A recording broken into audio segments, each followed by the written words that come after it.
আসসালামু আলাইকুম। নেভিসি লার্নিং এর পক্ষ থেকে সকলকে স্বাগত জানাচ্ছি। আজকে আমরা সাধারণ জ্ঞান আন্তর্জাতিকের একটি গুরুত্বপূর্ণ টপিক, সেটা হচ্ছে বিভিন্ন বিপ্লব এবং যে আন্দোলন, এগুলো নিয়ে যে প্রশ্নগুলো আসে সেটির একটি গুরুত্বপূর্ণ বিষয় শিল্প বিপ্লব। তো শিল্প বিপ্লবের সংক্ষিপ্ত বর্ণনা এবং আমরা কিছু এমসিকিউ দেখব যেগুলো বিভিন্ন পরীক্ষায় এসেছে। তো চলেন আমরা প্রথম স্লাইডটা দেখে নিই।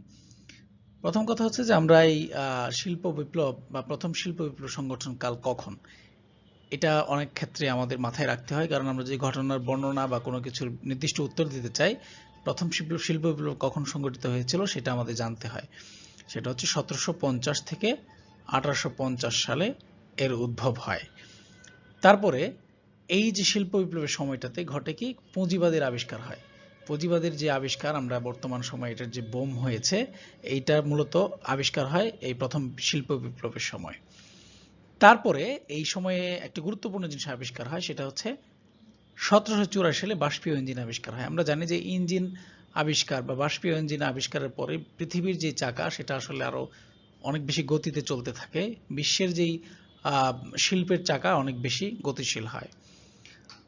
এই সময়টাতে কয়লা খনি এবং ইস্পাতেরও বিভিন্ন ধরনের যে আবিষ্কার সেগুলো হতে থাকে।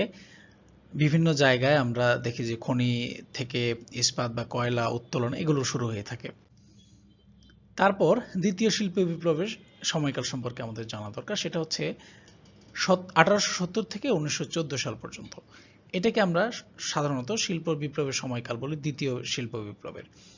তাহলে আমরা একটু মাথায় রাখবো, দ্বিতীয় শিল্প বিপ্লবের সময়কাল হচ্ছে 1870 থেকে 1914 সাল পর্যন্ত। তো এই সময়ে সবচেয়ে বড় আবিষ্কার সেটা হচ্ছে বিদ্যুতের ব্যবহার। এই বিদ্যুতের ব্যবহার হওয়ায় আমরা জানি যে বর্তমান বিশ্বটা আসলে বিদ্যুৎ ছাড়া কল্পনা করা যায় না। তো এই বিদ্যুতের ব্যবহার মূলত এই দ্বিতীয় শিল্প বিপ্লবের সময় শুরু হয়। তারপরে আসি তৃতীয় শিল্প বিপ্লব। এই যে তৃতীয় শিল্প বিপ্লব, এটা শুরু হয় 1960 থেকে 1990-এর দশকে।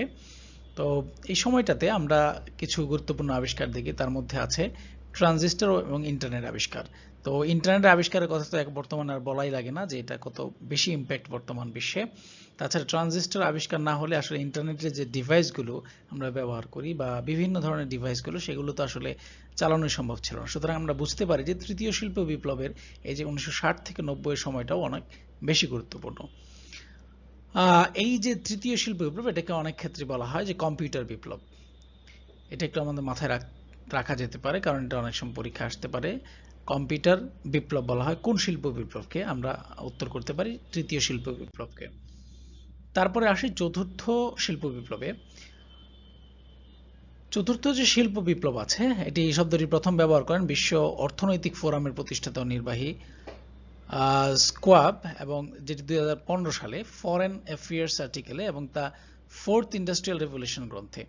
তো আমরা বুঝতে পারছি যে গুরুত্বপূর্ণ একটি গ্রন্থের নাম আমরা দেখলাম এখানে, দ্য ফোর্থ ইন্ডাস্ট্রিয়াল রেভলিউশন। এই গ্রন্থটি মূলত চতুর্থ শিল্প বিপ্লব নিয়ে আলোচনা করেছে। আর এই চতুর্থ শিল্প বিপ্লবগুলো আসলে অন্যান্য শিল্প বিপ্লবগুলো থেকে কিছুটা ভিন্ন। আমরা এখানে দেখি যে ডিজিটাল প্রযুক্তির উদ্ভাবনের ফলে উৎপাদন ব্যবস্থার যে আধুনিকায়ন, এটাই মূলত আমাদের চতুর্থ যে শিল্প বিপ্লব সেটার একটা মূল বিষয়। তারপর দেখি অপর নাম হচ্ছে ডিজিটাল বিপ্লব। এই যে কম্পিউটার বিপ্লব বলেছিলাম আমরা তৃতীয় যে শিল্প, সেটাকে কিন্তু চতুর্থ যে শিল্প বিপ্লব এটাকে বলা হচ্ছে ডিজিটাল বিপ্লব।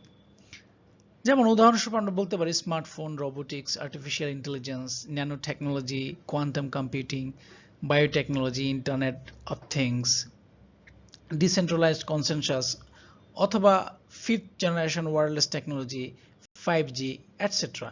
আমরা এই যে চমৎকার বিষয়গুলো, এগুলো আমরা কিন্তু বর্তমানে যে ডিজিটাল বিপ্লব আমরা যেটাকে বলছি চতুর্থ শিল্প বিপ্লব, সেই সময়কালটাতে দেখতে পাচ্ছি। এখন বাংলাদেশে এই বিপ্লবে সামিল হওয়ার জন্য ঘোষণা করে কবে, এটা আমাদের একটু মাথায় রাখতে পারে। সেটা ডিজিটাল বাংলাদেশ দিবস 12ই ডিসেম্বর। এই 12ই ডিসেম্বরে মূলত আমাদের এই বিপ্লবে ডিজিটাল বাংলাদেশ দিবস পালন করা হচ্ছে। তারপরে fourth industrial revolution and beyond সম্মেলন হয় ঢাকায়। এটা আমাদের মাথায় রাখতে হবে, ঢাকার সাথে রিলেটেড প্রশ্নগুলো তো অবশ্যই গুরুত্বপূর্ণ, সেজন্য fourth industrial revolution and beyond এই সম্মেলনটি ঢাকায় 10 থেকে 11 ডিসেম্বর 2021 সালে অনুষ্ঠিত হয়। সুতরাং ফোর্থ ইন্ডাস্ট্রিয়াল রেভলিউশন কোথায় এবং কখন অনুষ্ঠিত হয় এই প্রশ্নটা যদি আসে তাহলে আমাদের বলতে হবে ঢাকায় 10 থেকে 11 ডিসেম্বর 2021 সালে। তারপরে আসি আমরা কিছু এমসিকিউ প্রশ্নে। প্রথমত, নিম্নের কোনটি চতুর্থ শিল্প বিপ্লবের অংশ? আমরা যদি প্রশ্ন চারটি দেখি, উত্তরগুলো দেখার চেষ্টা করি। শিল্প উৎপাদনে স্টিম ইঞ্জিনের ব্যবহার, আইওটি সেন্সরের ব্যবহার, ইলেকট্রিসিটি চালিত মেট্রো রেল ব্যবস্থা চালুকরণ, ঘ সেটা হচ্ছে ইন্টারনেট প্রযুক্তির ব্যবহার। তো সঠিক উত্তরটা আপনারা আশা করছি গ্যাস করতে পেরেছেন, সেটা হচ্ছে খ বা আইওটি সেন্সরের ব্যবহার। এটা হচ্ছে চতুর্থ শিল্প বিপ্লবের একটা অংশ। তারপর যদি আমরা আসি পরবর্তী এমসিকিউতে, সেটা হচ্ছে which of the following terms can related with fourth industrial revolutions. এই যে চতুর্থ শিল্প বিপ্লব রিলেটেড কোন জিনিসটা আসলে আমাদের এই ইয়েতে আছে। তিতাস গ্যাস অ্যাসিস্ট্যান্ট ম্যানেজার পরীক্ষায় এসেছিল। আমরা দেখি, first of all artificial intelligence, internet of things, robotics বা সবগুলো, কোনটা হবে উত্তর? হ্যাঁ, উত্তর হচ্ছে সবগুলো। কেননা এই যে আমরা দেখি যে ফোর্থ ইন্ডাস্ট্রিয়াল যে রেভলিউশন হয়েছে এটার সাথে artificial intelligence, internet of things এবং রোবোটিক্স সবগুলো জড়িত আছে। তারপরে আসি আমরা, শিল্প বিপ্লব প্রথম কোন দেশে প্রথম শুরু হয়? তো শিল্প বিপ্লব প্রথম কোন দেশে শুরু হয় সেটা আমরা যদি দেখার চেষ্টা করি অপশনগুলো, সেটা হচ্ছে ইংল্যান্ড, জার্মানি, যুক্তরাষ্ট্র বা ফ্রান্স। উত্তর হচ্ছে ক, ইংল্যান্ডে। মূলত শিল্প বিপ্লব যে ধারণা বা শিল্প বিপ্লব যেটি শুরু হয় সেটি ইংল্যান্ডে শুরু হয়েছিল। তারপরের যে এমসিকিউ, সেখানে আসি আমরা, বাষ্পীয় ইঞ্জিনের আবিষ্কারক কে? এটা আমাদের বিভিন্ন আবিষ্কারকের নাম যে জায়গায় আসে পরীক্ষায় সেগুলোতে অনেক সময় এসে থাকে, যেমন সমাজসেবা অধিদপ্তরের প্রফেশন অফিসার এই প্রশ্নটা এসেছিল। তো সেখানে আমরা দেখি যে নিউটন, জেমস ওয়াট, কেপলার নাকি হাইগ্রেন, কোনটি হবে? ক, খ, গ নাকি ঘ? এটা হচ্ছে খ, জেমস ওয়াট। মূলত বাষ্পীয় ইঞ্জিনের আবিষ্কারক ছিলেন জেমস ওয়াট। তারপরের যেই প্রশ্ন সেটি হচ্ছে ইউরোপের শিল্প বিপ্লব সংঘটিত হয় কোন শতাব্দীতে? আমাদের মাথায় রাখতে হবে শতাব্দী, কোন শতাব্দীতে। তো এখানে যেই অপশনগুলো আছে, চতুর্দশ শতাব্দী, পঞ্চদশ, অষ্টাদশ নাকি ঊনবিংশ শতাব্দী, কোন শতাব্দীতে? সেটা হচ্ছে উত্তর গ, অষ্টাদশ শতাব্দীতে। অর্থাৎ ইউরোপের শিল্প বিপ্লব সংঘটিত হয় অষ্টাদশ শতাব্দীতে। অষ্টাদশ শতাব্দী মানে অবশ্যই 1700 হবে, ঠিক আছে? এটা একটু মাথায় রাখতে হবে। তারপরে আসি আমরা, ইংল্যান্ডের শিল্প বিপ্লবের ফলে উপমহাদেশের কোন শিল্পের ধ্বংস হয়? এটা উপমহাদেশ রিলেটেড, পাশাপাশি শিল্প বিপ্লবের সাথে সম্পর্কিত। সেটা হচ্ছে বস্ত্র শিল্প, কুটির শিল্প, কাগজ শিল্প নাকি পাট শিল্প? সেটা হচ্ছে কুটির শিল্প।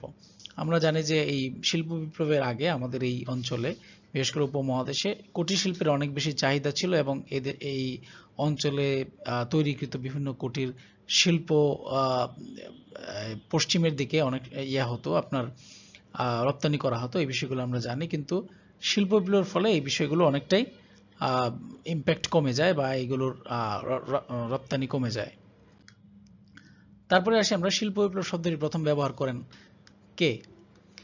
এখানে ফরাসি কূটনীতিক, জার্মান দার্শনিক, ইংরেজি লেখক নাকি রুশ রাজনীতিক? এটা আমরা আগেও দেখেছিলাম সংক্ষিপ্ত যখন আমরা বলছিলাম।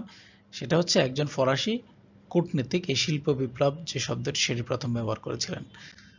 তার পরবর্তী প্রশ্নে যাই আমরা, সেটা হচ্ছে নিচের কোনটি চতুর্থ শিল্প বিপ্লবের সাথে সম্পর্কিত?